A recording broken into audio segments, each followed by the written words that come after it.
Chris, how is your pee break? My pee break. They might flash you undetected. Random, baby. Yeah. Well, thanks for having me. Quite an intro. Let's address the elephant in the room. That's not the elephant in the room. There's no elephant. Nobody cares. I too am a thought criminal. Good. Well, I like you already. Does this look like a girl who's joking around? No. But how much do you actually understand money? Especially the new wave. Beauty or intelligence? When you unleash both, it is men's kryptonite. Welcome to Talk to Me, Taylor. Hi, everybody. Every now and then, I don't know why I'm trying to do a weird ASMR thing, but you know what? Learn to like it. Maybe because I actually am taking you on a magic carpet ride. Like we're going, like just call me Aladdin, with tits, like the Aladdin Jasmine hybrid, because we're going to go on a journey tonight that the magic carpet could never. This is the magic carpet that is the Talk to Me Taylor YouTube archival catalog.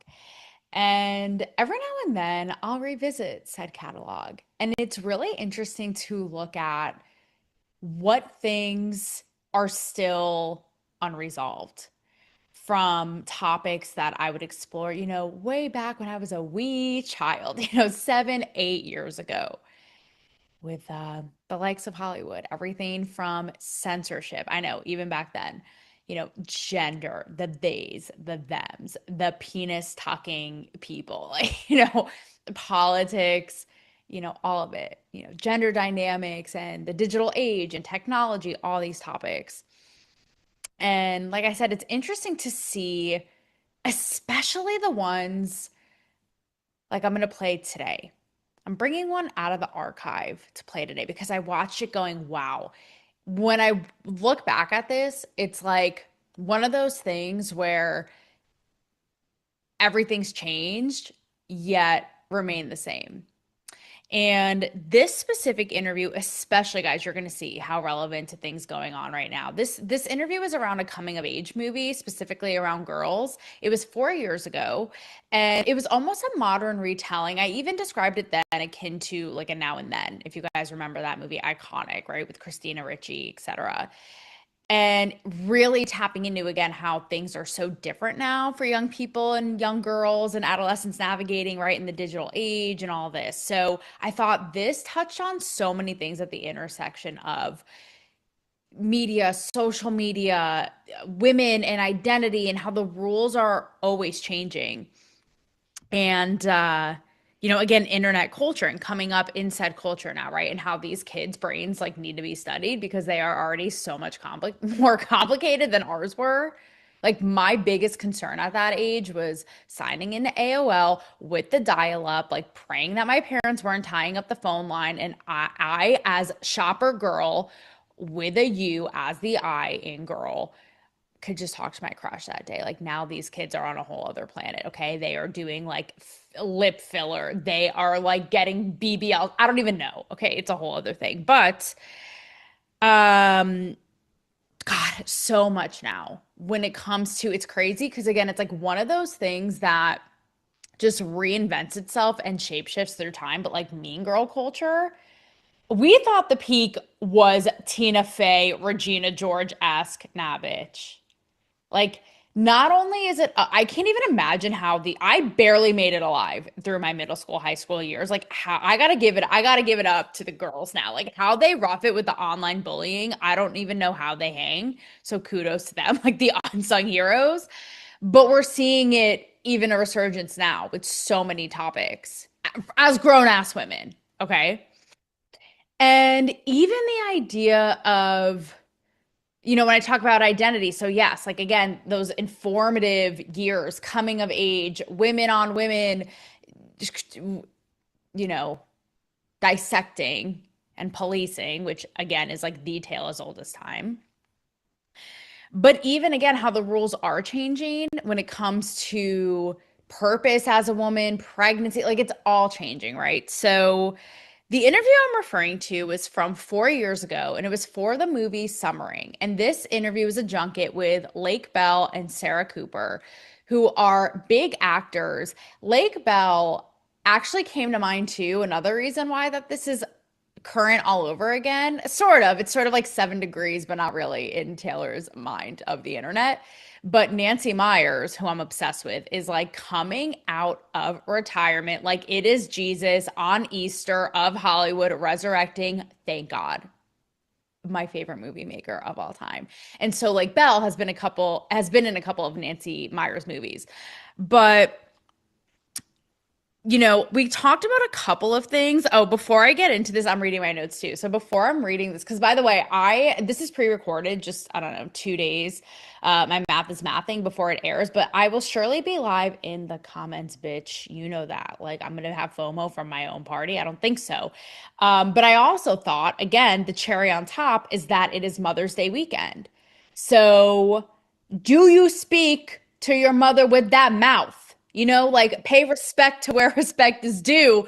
But no, I thought with all of this, right, to title and but all that to say, yes, I decided to pop down to Florida to surprise my mom for Mother's Day, and that's why I'm not currently home in studio. But no, I just had to read you these because as I was prepping for this, it cracked me up, and it just kind of goes to show, like, while I'm such an advocate for AI, you guys know that, how it just gets the humanity so wrong. And it actually kind of ties into this, right? Because when I say, especially with this interview, we're talking about like kids navigating, again, this was 4 years ago with online and how different it was from when we grew up and even when they grew up, because these women are older than I am. But you think about when I say everything's like the same yet different, like AI wasn't even like a flicker in our little eyes yet. And now look at it, right? So like how the humanity will remain, people. But here's why. Because I was running this through ChatGPT prior, just going, spitballing with the ChatGPT Taylor. And this is where like AI just misses the mark so much, and it makes me think, like, who programmed this? Okay. But for this episode, here are the ideas that it had, by the way, for titles. Okay. Motherhood, Mean Girls, and the Rules We Can't Win. Okay. Like literally, it is the brainchild of every mad non-armpit shaving feminist that this side of the Mississippi ever saw. Like, you guys know this couldn't be further from my MO. Like, the victimization is just really coming in hot here. Here's another one. You can be smart, you can be hot, but is it ever enough? It's never enough. Like, dry the tears, Sally. No, because we talk about that. That's actually something that's really fascinating in this interview.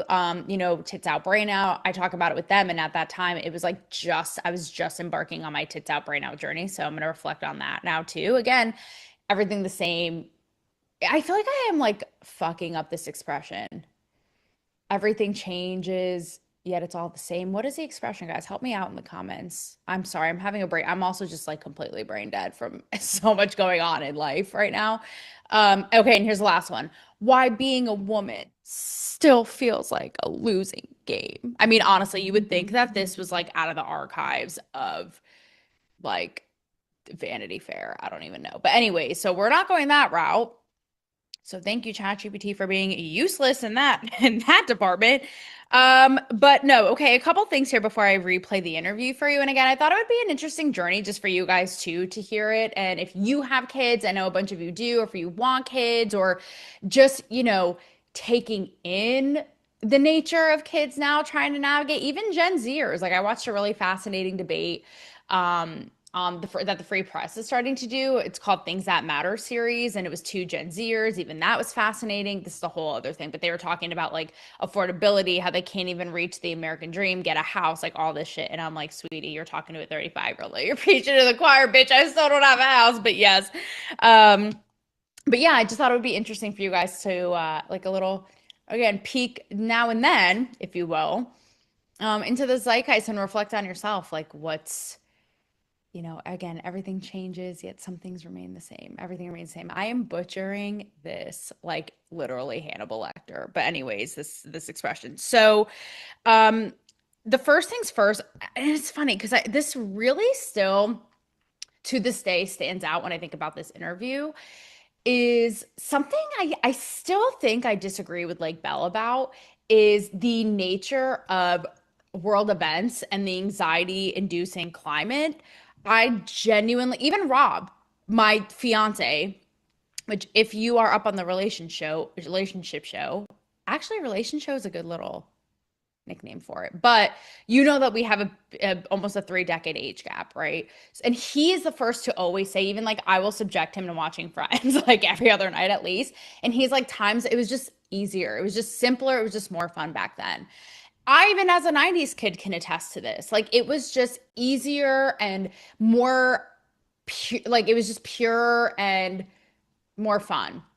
And now it just feels like it's so heavy. And something that we talked about is, was it always this heavy? Of course, there were always, issues in the world, but now, like something like Belle argued, is just kids now just have more access to it all the time, being bombarded on their phones and overstimulated. And I remember at the time, and even now, I still disagree with that. Like I do think that yes, while there were always like shit hitting the fan, there was always shit hitting the fan. We can all agree, right? Like everybody in the class, that this is just the most toxic, like I said, anxiety and depression inducing time. The withdrawal, the isolation, the people feeling disconnected, all of it. And again, that's why I wanted to replay this interview, because it's like, what's changed already since 4 years ago, and where we're going with AI and being disconnected and not knowing what's real and what's not and all that. So yeah, that's definitely something that struck me. And again, it's sort of like the chicken or the egg. It's something to really think about, right? Is it just that these kids now have it at their fingertips and are exposed to like the mental gymnastics all day long that they didn't ask for, that kids never had before? But further is kind of what I was getting at earlier, the mean girl-ness of it all.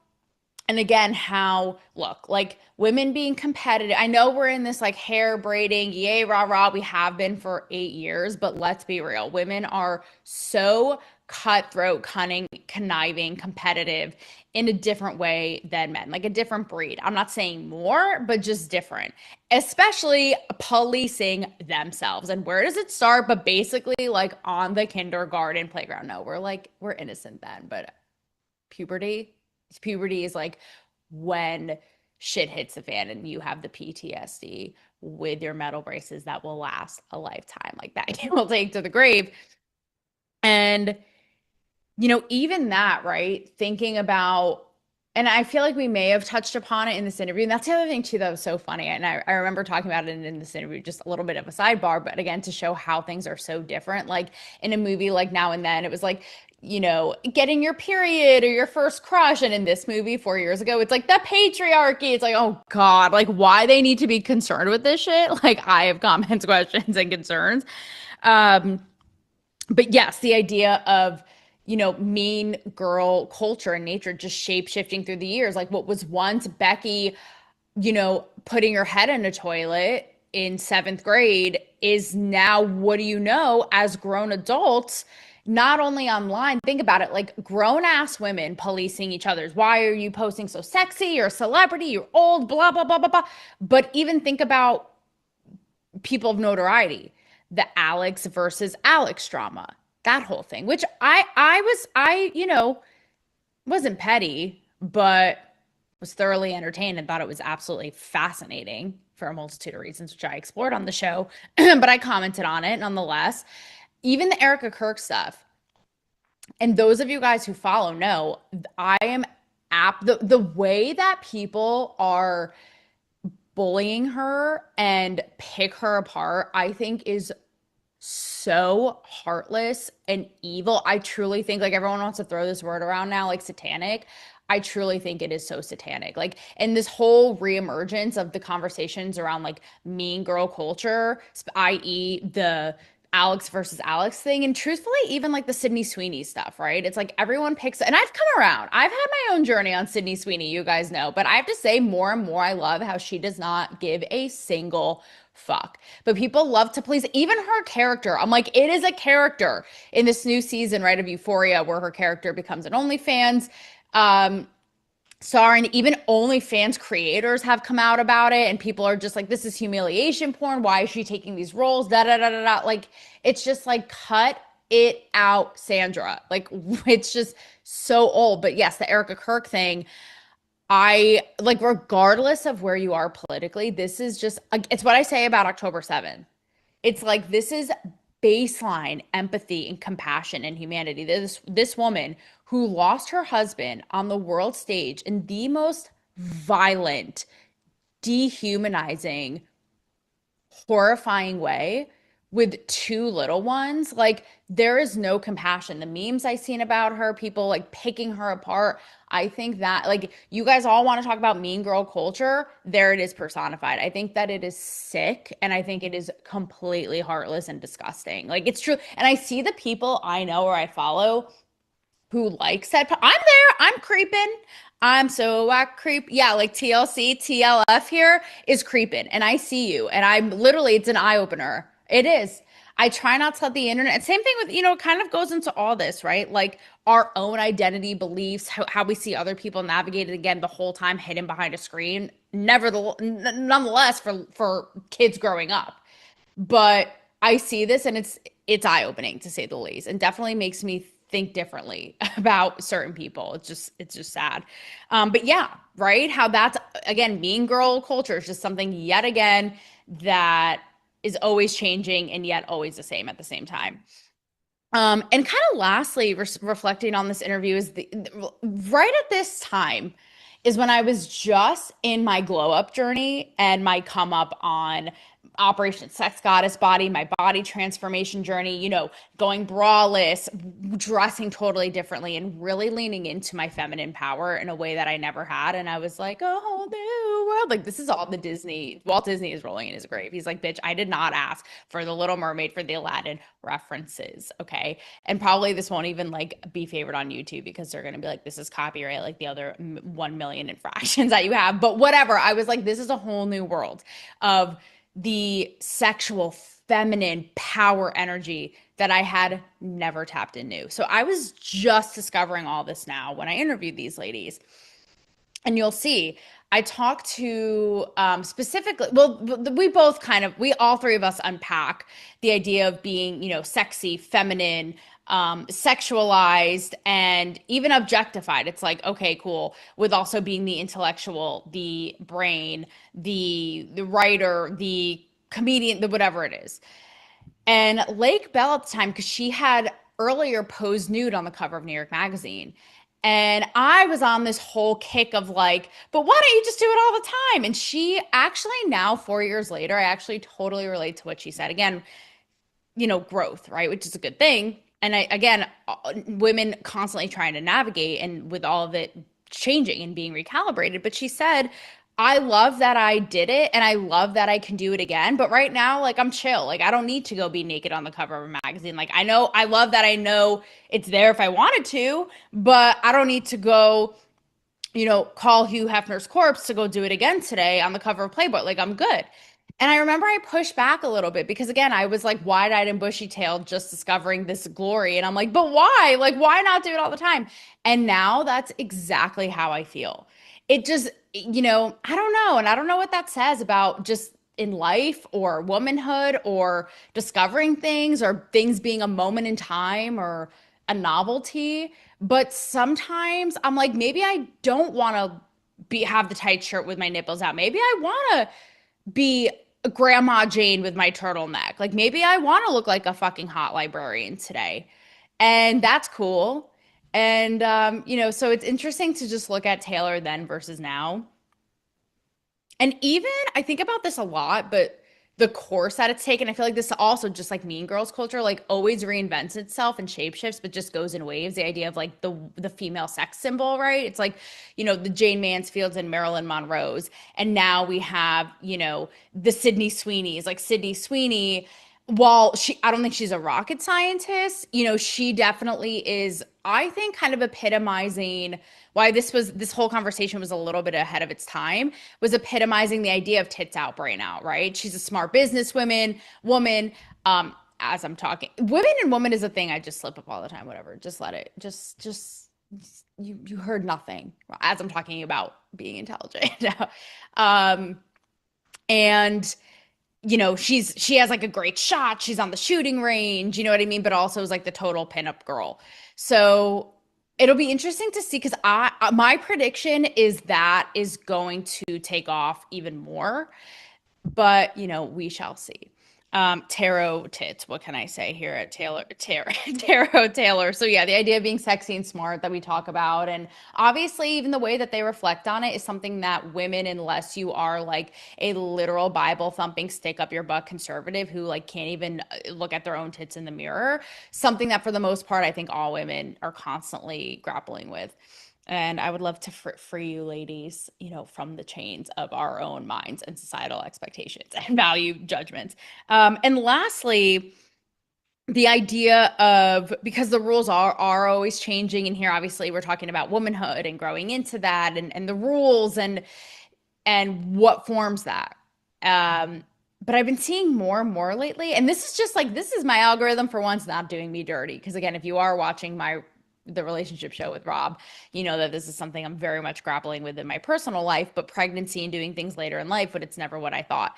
But I'm seeing all these things and I'm like, let's go. One study I saw that or what was it? It was a stat that for the first time in US history, women over 40 are outnumbering teen pregnancies. So that was awesome. And then I also saw this, so your girl here will live to 1,000,000, like Taylor Everlasting, out of my fountain of a placenta to tell the tale. But I saw this, hang on, I'm looking because I saw it, I sent it in a group text. Again, I will just tell everyone who will listen to validate my feelings. But it says, women who give birth after 33 have double the chance of living past 95. Women who give birth after 40 are 4 times more likely to live to be 100. Let's go, ladies. Let's fucking go. Get after me, teen mom. You had your day, bitch. Anyways, again, with all this, right, going to show how female identity is always changing, but again, how people are going to hang on to, I think that, like, constantly, even like we did in this interview, kind of like reckon with and reconcile both the past and the present, and be with what's current while changing what is tradition and kind of engraved in culture, and always kind of juggling that. But also, again, the topping on this cake is the idea why, while all of this is changing, I think it's so funny how, authentic is the new word. And again, I've been saying this ever. But it's actually crazy too, just really quickly, going into my archives, I saw the first solo episode I ever shot, and you can see how green and how truly uncomfortable I am and how awkward. It actually is kind of cute. However many years ago. Like, you can see I'm like looking around, but nobody's there because I'm just talking to myself.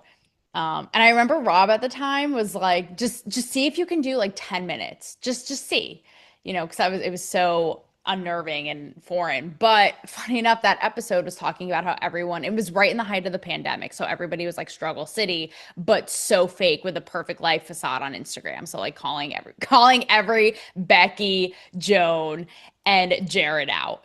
About how everybody was like still trying to, look like they had perfect lives and everything was so fake on Instagram. So, now I see it everywhere. It's like the wave of authenticity, and even like nothing can actually be authentic or pure, because I feel like even that is packaged and marketed for like in some kind of algorithm.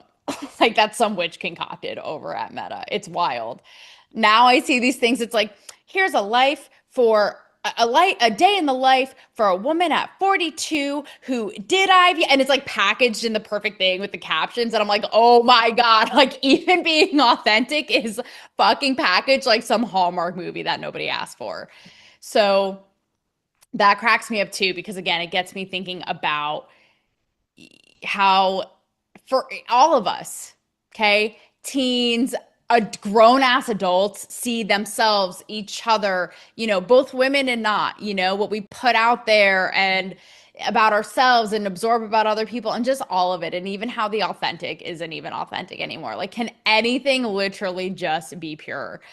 But at the end of the day, with all of it, we can laugh at it and rag on it and all that. But the idea that, so much of this, and you'll see in the interview, so much of it is still so unresolved. And there's some like politically incorrect stuff too. I never know with especially with Hollywood people, you know, they're really uptight about politically correct topics. And I think in this, we even explore like the days and the non-binary, and I kind of make fun of all of it, or the patriarchy, whatever. So I think they were sports about it, if I recall correctly. But regardless, I digress with all of this.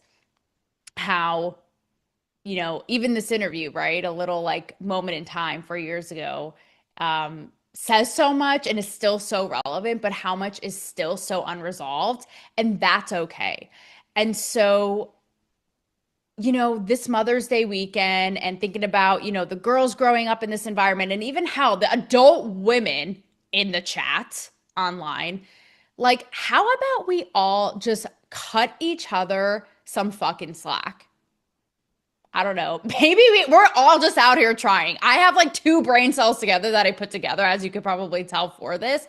So why don't we all just cut each other a goddamn break and keep this shit moving? And that is like the most authentic thing. Like, we can sniff it out from a mile away when it's fake, right? So just living in the no holds bar, which is why it's so scary for me. I'm trying to do that even with the relationship show, and not please everybody and be like, I don't give 2 shits. Like, love it. The real, the authentic, the pure woman. Give each other a break, you know, from my mother to yours. Now, have fun with this little blast from the past in the Summering Junket interview. See you guys next week.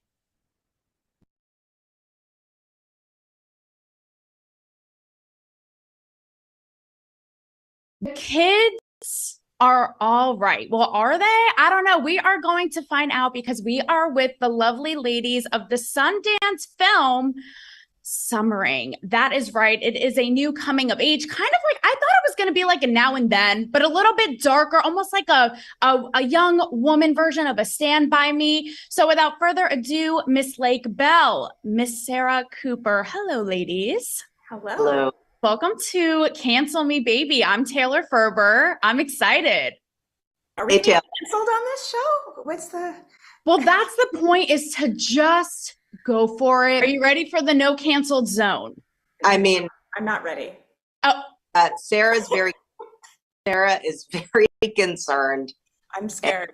No. Like, I feel like you have this, like, with the taps, it's like, it's already a vibe. So Sarah, in no time, here we go. Let's dive right in. So first of all, okay, this film is a little bit darker. Again, I was expecting a Now and Then. We deal with heavy themes, but isn't that adolescence today? Think about what these kids are dealing with, right? We have things that we didn't deal with.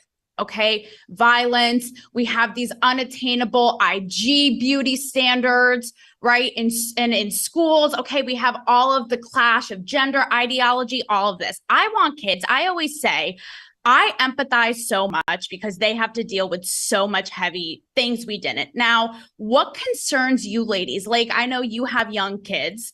What concerns you most that they have to deal with right now?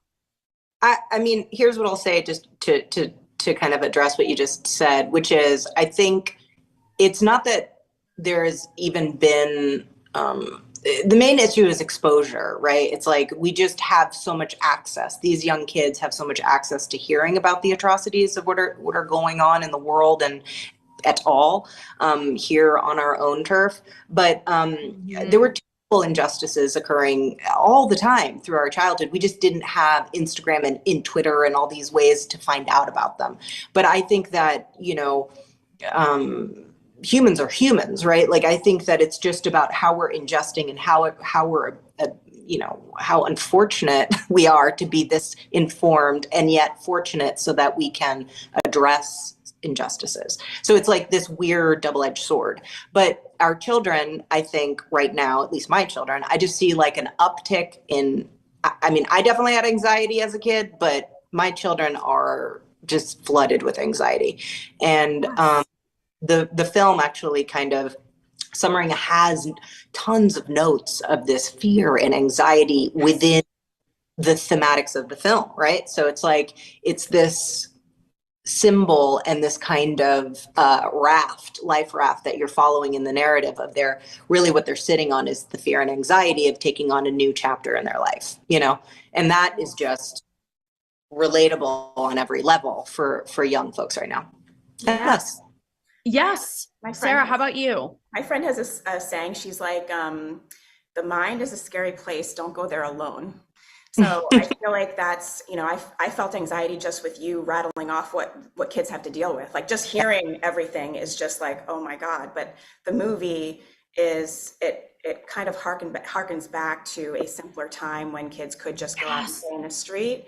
And have these communal experiences. Everyone is on their phone. They're having their own experience. There's like between 10 kids, there's 10 different experiences. And so how can we feel connected when everybody's in their own little world? We're not listening to the same songs. We're not watching the same shows. That's why I'm so excited that this is going to be in theaters so people can actually experience this with their families, with their friends, and have that experience, because I feel like that's kind of the message of the film. There's anxiety, there's all of these things we're dealing with, and the answer to that is community and connection and knowing that you're not alone and that we're all kind of going through this together.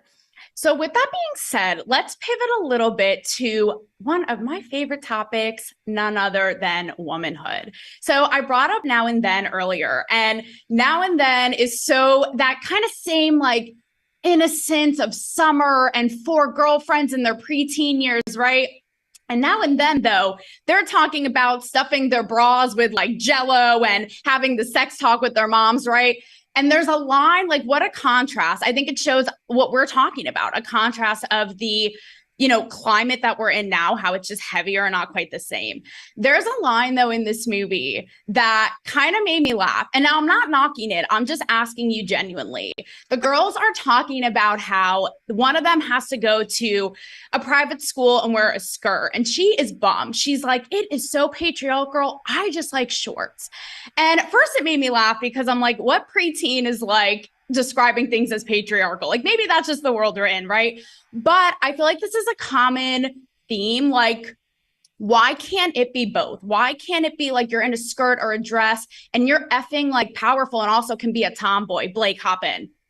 It's Lake, but here's Blake, what I'll say. I nicknamed you there that you did not ask for. Used to it because I grew up with the name Lake, so I'm very used to it. So here's what I'll say about that. The kids at this age, okay, in this younger generation, they are being, as you said, served so much information and such large concepts, whether it comes to gender, race, and education. They're digesting so much and doing their very best to process. And so I think it's very believable that a little girl would say that, because I have a little girl and a little boy, and my daughter, has a little otter stuffy, and I was like, oh, he's so cute. And she said, no, it's a they. And so she's 7.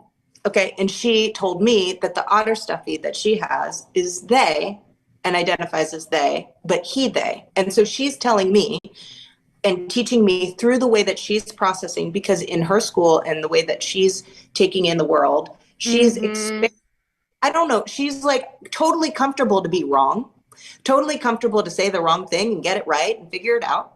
And so she's going to try words like patriarchal. She's going to try words like... She is? Sure. Does she say that? I was going to ask you with your 7-year-old, yes, how she sees it. She has an opinion. Okay. The thing is, the difference is that opinions of young minds are being heard in a different way, and they're being given different words to play around with. In our youth, perhaps we were kind of tossing around different words and concepts. And the idea of, my daughter is totally like, I don't want to wear a goddamn skirt. And sometimes if I want to wear a skirt, I'll wear a skirt. Yes. Like, I was going to ask if she experiments, like, is it like a princess over here? But then it's like, I'm going to be a tomboy over here, like how she experiences it. Where she has a mullet and she wears a suit head to toe with a tie, button up, and the whole thing slicked hair back. And the next day she's like, I'm Elsa. I love that. I am Elsa. Hear me roar. Let it both. freeze. What's the song? Let it go. Let it go. Let it go. Yeah. So the idea is like, I just feel like there is something very real about kids feeling comfortable enough they're being thrown a lot of stuff, and they're going to experiment with using big words, and and big concepts, not just even big words, but big concepts. Sarah, how about, again, it's also, what does it say about the time we're in, right? How different from when we grew up. Sarah, how about you? Like when you grew up, what you were drawn to and how you see differences now, with these young girls? I have, I don't have kids, but I have a friend, actually it was just my stylist, and she says her sister was like, her daughter started using the word vagina. And so she called her and she was just like, did you teach her vagina? Did you? And my friend was like, no. But it's interesting how parents have this issue now where it's like, kids are learning things and they're not sure where they're getting them from. They're because there's so many places they can get them from. And so it's like tracing that information. Whereas like when I was a kid, I don't know. I read a lot of, Sweet Valley Twins and the Babysitter's Club, and that was all I was doing. And Sarah, you were still a boss bitch, I am sure. I was a straight case in point. I was a teacher's pet. No one liked me. That's she's like, actually, I was an overachiever. Let's not get it twisted. Actually, I wore a shirt that said, it was a Bart Simpson shirt that said, I hate overachievers or something like that. And they made me turn it inside out because they thought it would affect the kids and make them less motivated. So, well, he on people. Yeah. What? Bart had that kind of effect on people. I mean, it's like you see that and you go, that's how I'm going to live my life. Right. Yeah. Yes. They couldn't take the heat. Now, going off of this, I am very passionate about the idea of women having power in both femininity and beauty and intelligence. I'm absolutely against it. I know, what a controversial take, right? We tried. Let's move on. It didn't work. So what can you do? Yes. So I actually spearheaded a Playboy feature about this where myself and 5 other journalists posed and we wrote essays, very, powerful essays on free expression. What else encapsulates this but Pam and Tommy, which I covered extensively on my show for this very reason, and congratulations on the Emmy noms. But it was so refreshing, and it's what we're talking about, right? Seeing somebody like her, a sex icon, gorgeous, beautiful, feminine, but also resilient, a survivor, strong, not a victim. However, it's like I was saying earlier, I often feel like the narrative is it's one or the other. It's beauty or intelligence. Do you feel that we have to box one or the other away? I do not think sexuality and femininity negates intelligence or strength. I think that they're not mutually exclusive. I remember very personally connected to the Pam and Tommy story, particularly Pamela. In the sense that I had felt what it was like to have the injustice of private property and image stolen and then broadcasted, and in the fappening and all that shit.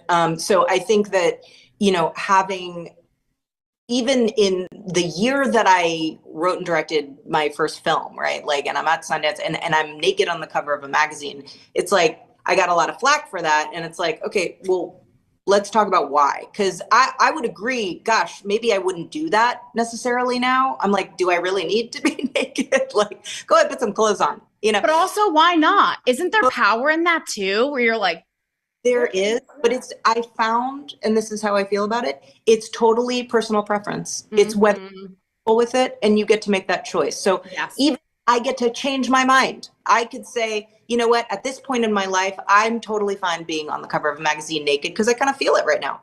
And I'm totally comfortable writing and directing and starring in a movie. Yes. Now, in the same breath, if I decide that at this juncture, I don't feel like being on a cover of a magazine naked, goddamn choice, I'm like, give me some YSL and we'll make it hot. You know what I'm saying? But like, my choice. So I agree with you in that they're not mutually exclusive. I think that Pamela, in her story and the way we did, wanted to kind of express it is that she is a powerful, beautiful, strong woman who got acutely exposed and taken advantage of a system that was just broken. I mean, just at the heat and the height of exploitation, it was like ripe and the tipping point of of when all of that technology just, you know, unfurled in a way that kind of ruined their life, you know, and their relationship, certainly. I mean, it was just like a huge of privacy and illegal. It's just like a crime story, you know?